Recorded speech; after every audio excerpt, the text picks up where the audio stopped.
Let me do a single best chart right now. We're on the fiscal path here today, and this is the debt to GDP in the United States, up to 22 trillion divided by GDP. We're up here at 104%, and all you got to know is those commie socialists in Sweden are down here at next to 35%. With us, Willem Buiter of Citigroup, and what you don't know, coming out of a family of international trade unionists, which are like anarchists and socialists and commies years ago. He joins us today. Were you a card-carrying socialist?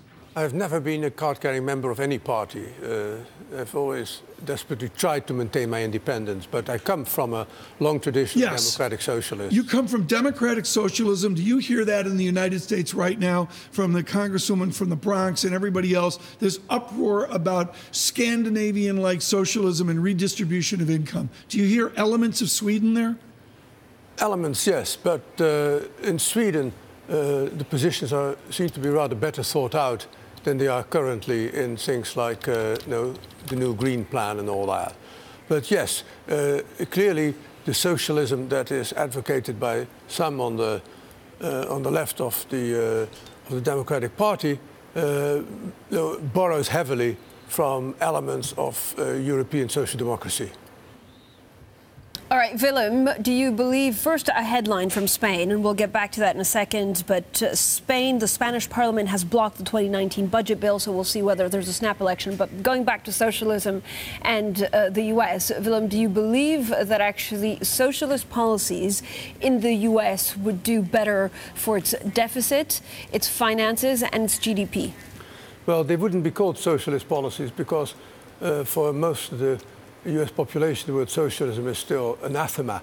But yes, I think that things like a single-payer healthcare system, a more effective social safety net, and other measures to encourage employment, say by more generous earned income tax credit, all these measures, I think, would do well in America.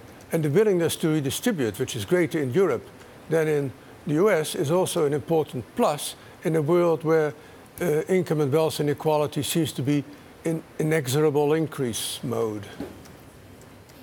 But given the split that it seems like the Republicans are going towards more to the right and the Democrats more to the left, is it just polarizing politics? And what does that mean for the fundamental economics of the US? Well, it means that if we're going to have alternating left Democrats and right Republican administrations, that economic life will become more interesting in the sense of more chaotic, with important policy reversals wherever the alternative party takes over control of the Congress and or the White House.